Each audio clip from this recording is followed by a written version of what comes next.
23절까지 말씀입니다. 사무엘하 6장 16절에서 23절까지 말씀 봉독해 올리겠습니다. 여호와의 궤가 다윗 성으로 들어올 때에 사울의 딸 미갈이 창으로 내다보다가 다윗 왕이 여호와 앞에서 뛰놀며 춤추는 것을 보고 심중에 그를 업신여기니라. 여호와의 궤를 메고 들어가서 다윗이 그것을 위하여 친 장막 가운데 그 준비한 자리에 그것을 두매 다윗이 번제와 화목제를 여호와 앞에 드리니라. 다윗이 번제와 화목제 드리기를 마치고 만군의 여호와의 이름으로 백성에게 축복하고 모든 백성 곧 온 이스라엘 무리에게 남녀를 막론하고 떡 한 개와 고기 한 조각과 건포도 떡 한 덩이씩 나누어 주매 모든 백성이 각기 집으로 돌아가니라. 다윗이 자기의 가족에게 축복하러 돌아오매 사울의 딸 미갈이 나와서 다윗을 맞으며 이르되 이스라엘 왕이 오늘 어떻게 영화로우신지 방탕한 자가 염치 없이 자기의 몸을 드러내는 것처럼 오늘 그의 신복의 계집종의 눈앞에서 몸을 드러내셨도다 하니 다윗이 미갈에게 이르되 이는 여호와 앞에서 한 것이라. 그가 내 아버지와 그의 온 집을 버리시고 나를 택하사 나를 여호와의 백성 이스라엘의 주권자로 삼으셨으니 내가 여호와 앞에서 뛰놀리라. 내가 이보다 더 낮아져서 스스로 천하게 보일지라도 내가 말한 바 계집종에게는 내가 높임을 받으리라 한지라. 그러므로 사울의 딸 미갈이 죽는 날까지 그에게 자식이 없으니라. 아멘. 할렐루야. 하나님의 은혜와 축복이 여러분 가운데 충만하시기를 바랍니다. 오늘 하루도 참 기쁘고 행복한 날 되시기를 소망합니다. 오늘 본문의 말씀에 보면 여호와의 궤가 언약 궤가 드디어 있어야 할 자리로 들어오게 됩니다. 예루살렘 하나님께서 이제 함께 하시는 그 예루살렘 장막 안에 여호와의 궤가 들어오게 되는 그런 역사적인 사건을 다루게 되는데, 이 여호와의 궤가 이제 예루살렘 장막으로 들어올 때에 이 사건을 두 가지 관점으로 오늘 본문의 말씀에서 잘 보여주고 있습니다. 한 사람은 이 관점의 한 사람은 다윗이고 그리고 또 한 사람은 미갈입니다. 이 미갈이 다윗 왕이 여호와의 궤를 이제 가지고 다윗성으로 들어올 때 이 사울의 딸 미갈이라고 표현되어 있는데 뭐 조금 긍정적인 표현은 아니겠죠. 사울의 딸 이렇게 표현합니다. 다윗의 아내 이렇게 표현하기보다 사울의 딸이라고 성경은 기록하고 있습니다. 그 미갈이 창으로 내다보고 있습니다. 그러다가 다윗 왕이 여호와 앞에서 뛰놀며 춤추는 것을 보고, 다윗 왕이 이렇게 한 이유는 뭐였나요? 너무 좋아서 그랬습니다. 진짜 너무 좋으니까 주체할 수 없어서 기쁨이 넘쳐서, 그러다 보니까 누가 보는 것은 별로 의미가 없었습니다. 하나님 앞에 이게 얼마나 기쁘고 행복하고 즐겁고 좋은 일인지 다윗 왕이 알기 때문에 있는 그대로 진실되게 하나님 앞에 선자, 이게 참 중요하잖아요, 그죠? 진실되게 하나님 앞에 나아간다라는 거. 우리가 때로는 우리도 모르게 거짓된 옷, 거짓된 가면을 많이 입고 쓰게 되는데, 이걸 다 벗어 던지고 남들이 보는 거 뭐 이건 항상 하나님 앞에 선 것보다는 그 후의 문제죠. 하나님 앞에 내가 어떻게 서 있나, 이게 참 중요한데 다윗이 오롯이 하나님 앞에 진실되게 나아갈 때에 너무 기쁘고 행복하고, 그래서 사람들의 시선은 중요하지 않고 하나님 앞에 뛰놀며 춤출 수 있었습니다. 근데 미갈의 관점으로 볼 때는 어떨까요? 이 다윗의 모습이 좋아 보이지 않았습니다. 좋아 보이지 않은 정도가 아니라 너무 수치스럽게 보였습니다. 그래서 업신여겼다라고 심중에 그를 업신여기는 마음이 들었다라고 합니다.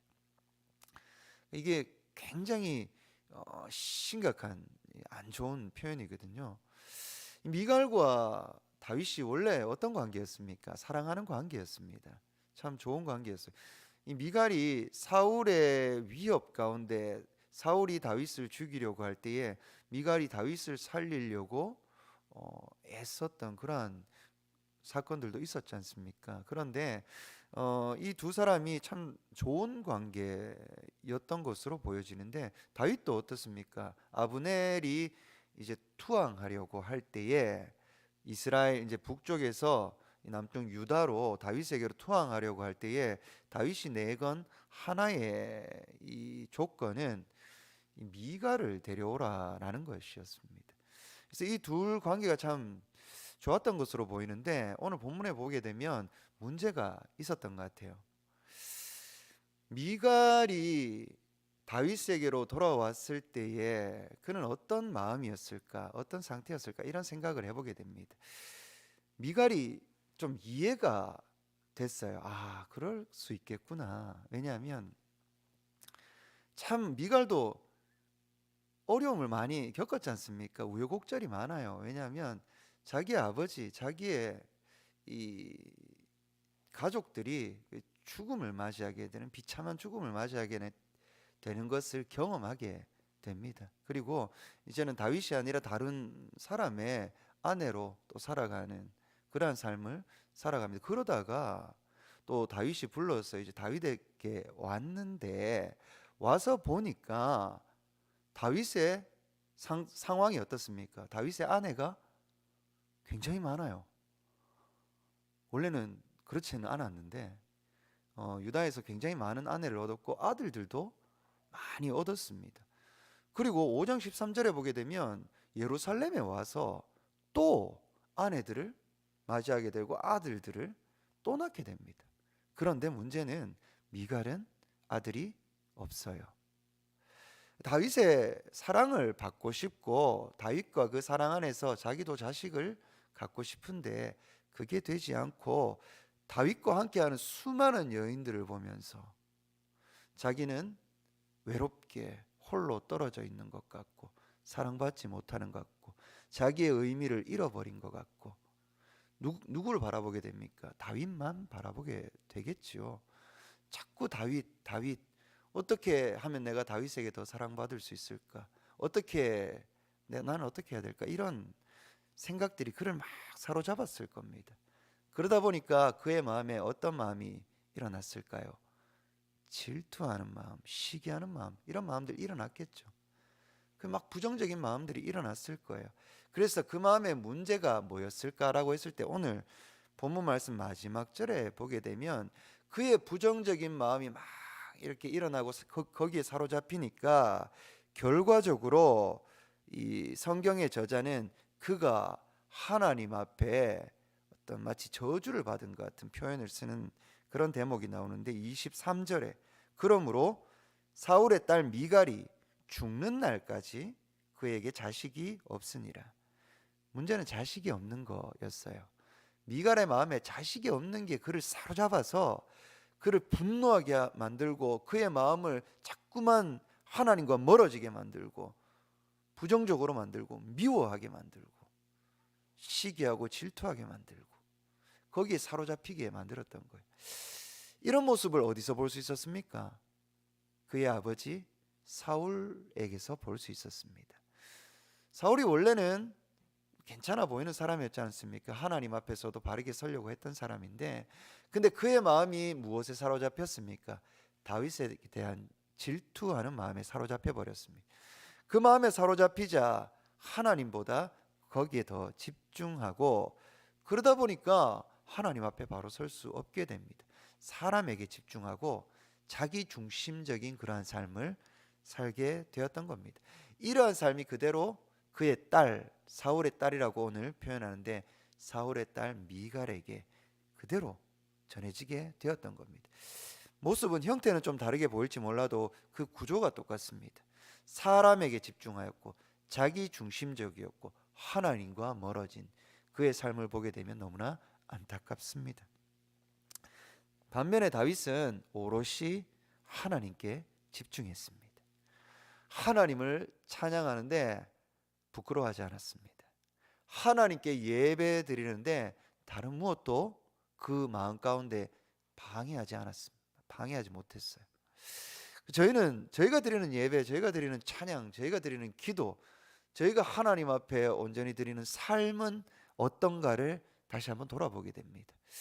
여러 성경에 많은 사람들이 나오지만 다윗처럼 온전한 하나님 앞에 예배를 드리고자 한 사람은 흔하지 않습니다. 이 사람을 보면서 우리의 모습은 어떤가를 잘 돌아봐야 됩니다. 여러 가지 어떤 삶의 모습 중에 무엇보다 먼저 하나님 앞에 바로 선 모습, 이것이 진짜 중요한데 이것 때문에 하나님께서 다윗을 너무나 사랑하셨는데, 그런데 우리는 진짜 하나님 앞에 바른 예배를 드리고 있는가? 형식적인 예배를 드리고 있는 건 아닌가? 이걸 언제나 돌아봐야 됩니다. 어제 담임 목사님께서도 말씀하셨지만 찬양할 때 막 기쁘고 막 너무 좋을 때 앞에서도 막 뛰고 싶어요. 제 마음도 잘 안 되더라고요. 왜냐하면 자꾸 여러분들이 신경 쓰여가지고 뭐지? 아유 뭐 왜 저러지? 이럴까봐. 사실 집에서는 제가 찬양하면서 저희 가족들하고 있으면서 온갖 춤 다 추거든요. 이상한 춤들도 막 춰요. 너무 좋으니까. 제가 한번 춰볼까요? 집에서 추는 춤을. 한번 이렇게 막 온갖 춤을 다 춥니다. 예? 이렇게도 막 하고 막 너무 좋아요. 애들도 막 딴 데 가서는 부끄러워가지고 잘 못하거든요. 근데 집에서 있으면 저랑 같이 찬양하고 막 노래하고 하면 자기들도 너무 좋아가지고 온갖 춤을 다 춥니다. 너무 행복해요. 근데 여기 딱 서니까 잘 못 그러겠더라고. 왜냐하면 자꾸 사람이 자꾸 의식이 돼요. 이게 사람으로서 어떻게 보면 당연한 겁니다. 이게 여기에 자유하기가 너무 어렵습니다. 그런데 다윗이 그만큼 대단한 거죠. 그래서 다윗이 너무 대단합니다. 다윗의 삶이 온전히 도덕적으로 깨끗했고 너무나 그 삶을 막 온전히 본받고 싶고 이렇다기보다는 하나님 앞에 온전히 예배드리고 하나님을 기뻐하고 하나님 앞에 나아간 이 모습이 너무 대단한 거예요. 그래서 이걸 인정합니다. 다윗처럼 하고 싶다. 그래서 예배 드릴 때의 방향성은 다윗을 많이 생각합니다. 다윗처럼 해야지. 잘 못해도 앞에서 진짜 온전히 하나님 앞에 기쁨을 잘 표현하지 못해도 또 마음으로 생각합니다. 다윗처럼 좀 하고 싶다. 해야지. 이런 마음이 들면 어떻습니까? 좀 잘 안 돼도 더 그래도 집중하게 됩니다. 더 하려고 노력하게 됩니다. 좋은 방향으로 나아가게 되는 거죠. 미갈처럼 생각하면 어떨까요? 미갈처럼 예배 가운데 하나님을 찬양하는 가운데 자꾸 사람에게만 집중하는 거예요. 그러니까 사람에게 집중이 좀 될 수도 있지만 자꾸만 바른 방향으로 나아가려고 노력해야 되는데 온데간데 없습니다. 포기했어요. 아니 뭐 포기한 것조차도 흔적조차도 없는 그런 마음의 상태가 돼버린 거예요. 자기 자신도 자기를 모르는 그런 상태, 너무나 거짓된 상태, 자기 중심적인 상태, 하나님을 찬양한다고 하지만 온전히 자기 중심적인 상태, 말씀을 본다고 하지만 온전히 자기 중심적으로 말씀을 바라보는 상태, 하나님이 전혀 기뻐하지 않는 그러한 상태, 종교 행위를 하는 그러한 상태. 미갈도 종교 행위에 참여했겠죠. 이 당시에 왕비로서, 다윗의 아내로서. 그런데 그의 마음은 전혀 하나님과는 상관이 없었어요. 가인과 아벨을 아시지 않습니까? 가인도 하나님 앞에 제사 지냈잖아요. 그죠? 겉으로 볼 때는 똑같이 지냈습니다. 문제는 뭐였습니까? 마음에 하나님을 향한 마음이 온데간데 없는 겁니다. 다윗이 이렇게 기뻐했고, 그리고 있어야 될 그 자리에 이 여호와의 궤가 자리하게 되고 무엇을 하게 됩니까? 하나님 앞에 번제와 화목제를 올려드리게 됩니다. 예배를 올려드리게 되는 거죠. 번제는 하나님 앞에 자기를 죽이는 겁니다. 희생, 온전한 희생. 하나님, 참 부족한 죄 많은 죽을 수밖에 없는 저를 하나님 앞에 이렇게 드립니다. 온전한 자기의 희생. 주여 나를 받아 주옵소서. 온전히 나를 받아 주옵소서. 그리고 화목제, 하나님과 화목하기를 원합니다. 하나님과 함께하기를 원합니다. 온전히 하나님의 뜻 가운데 있기를 바랍니다. 이러한 예배를 올려드리지 않습니까? 예배 드린다는 게 이러한 의미입니다. 이렇게 딱 하나님 앞에 나아가고 하나님을 예배하다 보니까 그가 그 다음으로 한 게 뭐냐 하면 너무나 자연스럽게도 이제 사람이 보입니다. 그러니까 오롯이 하나님만 바라본 사람은 진짜 하나님의 마음으로 사람을 이제 바라보게 됩니다. 그런데 하나님 없이 사람을 바라본 본 사람과 하나님을 온전히 예배하고 하나님의 마음, 하나님의 뜻을 경험한 사람이 사람을 바라보는 것은 달라요. 전혀 다릅니다. 그러니까 미갈은 하나님 없이 다윗을 바라보니까 미움과 분노가 그 마음 가운데 막 자리하게 되는 거예요. 그런데 다윗은 하나님의 뜻 가운데 하나님의 마음으로 예배를 드리고 온전히 자기를 드리고 사람들을 딱 바라보니까 사람들이 너무나 안타깝고 긍휼한 마음이 들고 그들을 축복하고 싶고 그들이 행복했으면 좋겠고 이런 마음이 막 일어나는 거예요. 그래서 18절에 다윗이 번제와 화목제 드리기를 마치고 만군의 여호와의 이름으로 백성에게 무엇을 했다고 합니까? 축복을 했습니다. 예수님께서 산상수훈에서 여러분들도 잘 아시다시피 가장 먼저 그들에게 무엇을 했습니까? 복을 선언했습니다. 축복하셨어요. 하나님의 마음으로 온전히 나아갈 때 그 마음으로 사람들을 보게 되면 축복할 수밖에 없습니다. 그들의 연약함이 보이거든요. 그 안타까움이 보이거든요. 그들이 처한 상황들 때문에 얼마나 힘들어하고 고통스러워하는지 알거든요.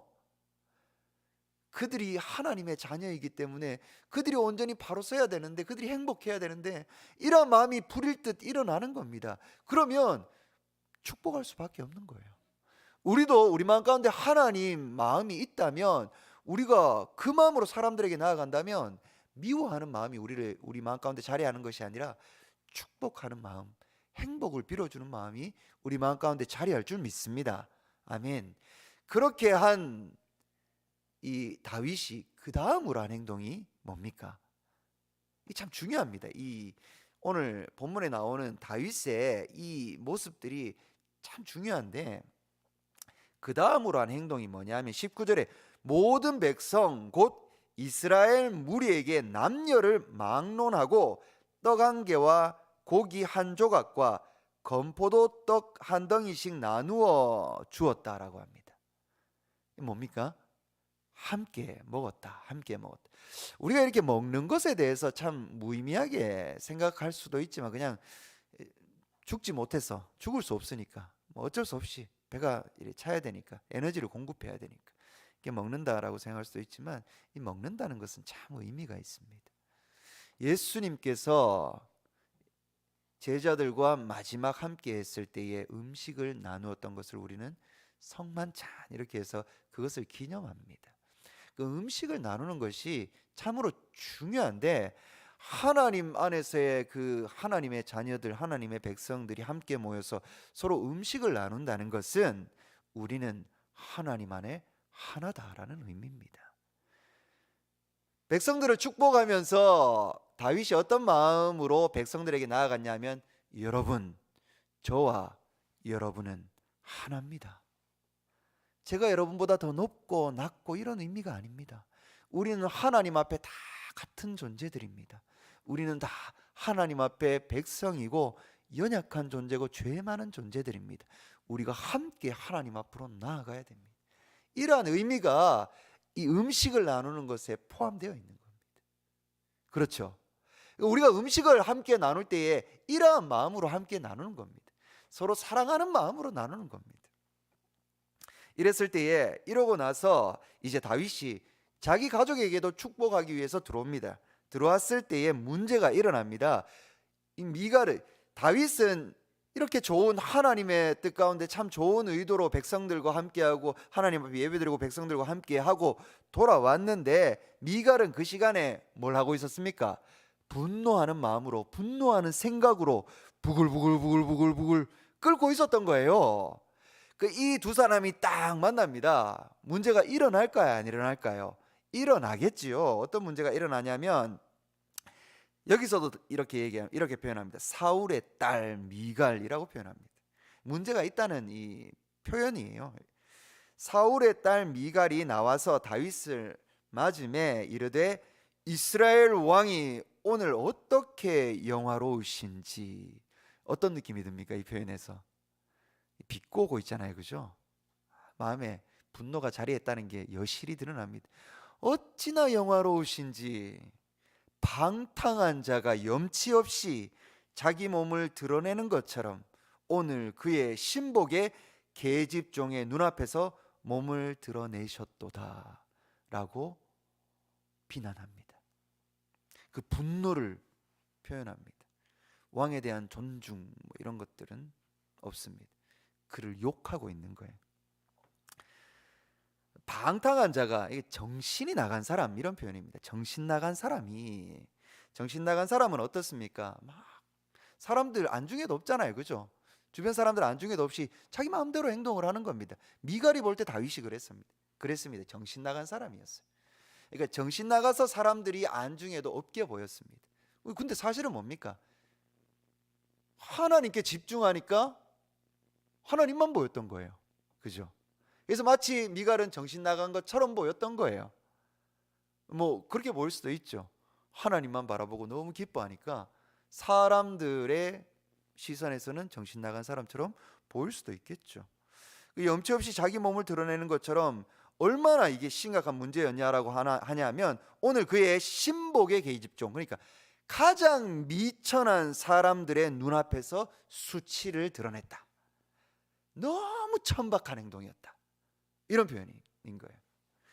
이렇게 딱 얘기하니까 다윗은 뭐라고 하냐면, 미갈에게 여호와 앞에서 내가 한 것이다 라고 얘기합니다. 내가 당신이 이야기하듯이 사람들 앞에, 신복의 계집종 앞에 내가 한 행동이 아니라 하나님 앞에서 한 행동이다.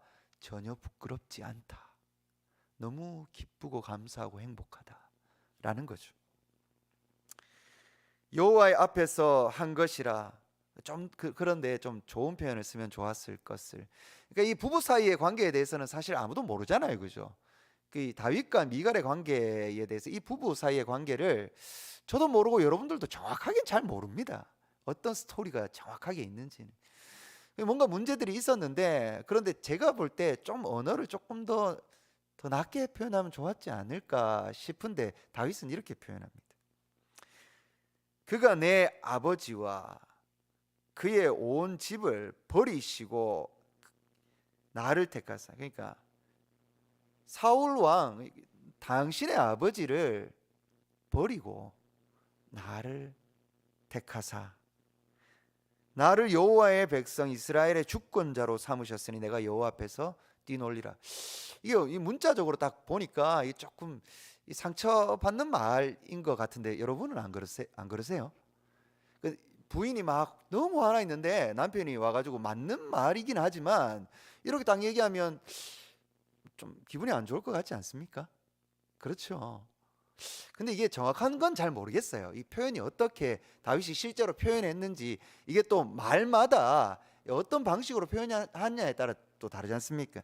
그런데 이렇게 표현을 했어요.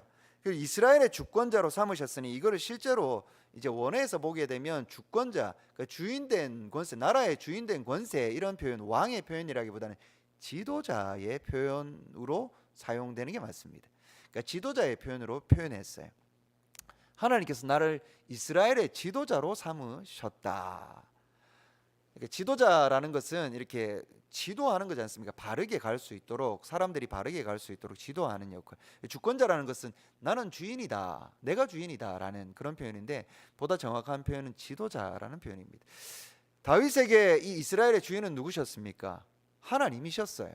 그리고 나는 하나님을 대신해서 이 땅 가운데 사람들을 하나님께로 인도하는 지도자의 역할을 감당하는 겁니다. 대리자의 역할을 감당하는 거였어요. 하나님께서 그러한 역할, 사명을 나에게 온전히 맡기신 것을 내가 너무나 감사하고 기뻐하니 뛰놀 수밖에 없는 겁니다. 뛸 수밖에 없는 거예요. 이게 나의 진실된 모습인 겁니다. 나의 가면을 다 벗어버리고, 나의 이 정말 사람들 앞에 보이려고자 하는 그 모습들을 다 벗어버리고 하나님 앞에 진실되게 나아간 모습, 그게 솔직한 모습인 거예요. 이게 참된 모습인 거예요. 하나님 기뻐하시는 모습인 겁니다. 내가 이보다 더 낮아져서, 당신이 볼 때 내가 더 낮아져서 스스로 천하게 보일지라도 당신이 말한 계집종에게는 내가 높임을 받으리라.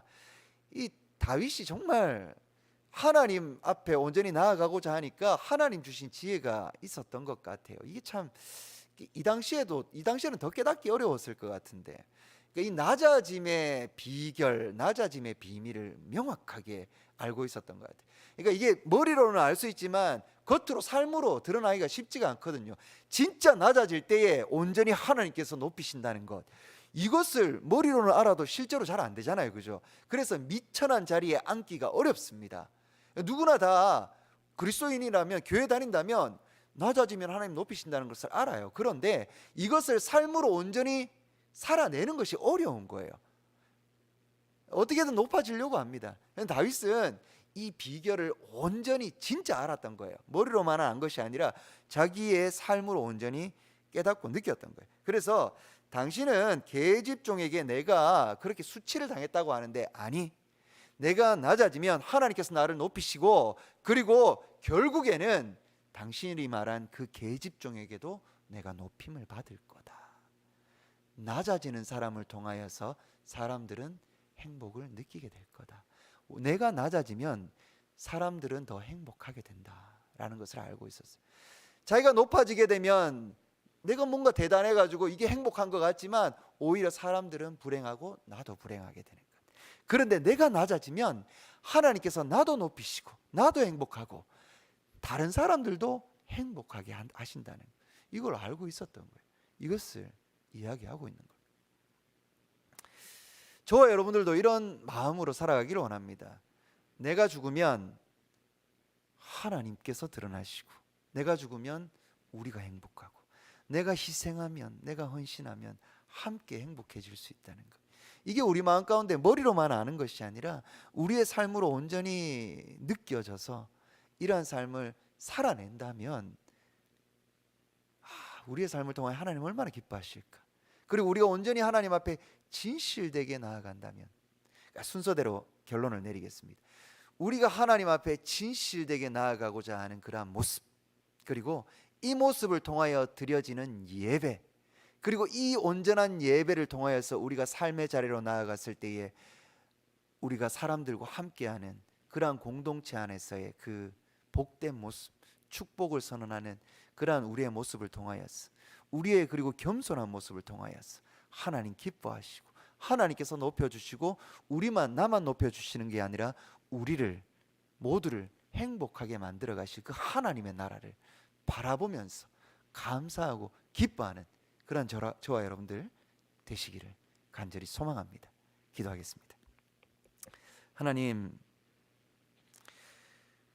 앞에 우리가 진실되이 나아가기를 소망합니다. 거짓의 가면과 거짓의 옷을 벗어던지고 남들이 어떻게 볼까 생각하는 것보다 이전에 온전히 오롯이 하나님 앞에 온전히 나아가기 위하여서 모든 것을 집중하고 드리는 그러한 우리 모두가 되기를 소망합니다. 이 마음을 통하여, 이 모습을 통하여서 하나님 앞에 참된 예배를 올려드리는 그러한 예배자가 되기를 소망합니다. 하나님 기뻐하시는 예배를 드리기를 소망합니다. 이 예배를 통하여서 이 예배자의 마음으로 우리의 삶의 자리에서 사람들, 이웃을 볼 때에 참으로 그들의 연약함과 그들의 상처와 그들의 아픔들을 바라보고 그들을 위로하고 그들에게 축복을 선언할 수 있는, 그들을 위하여 기도할 수 있는 그러한 우리의 모습이 되기를 소망합니다.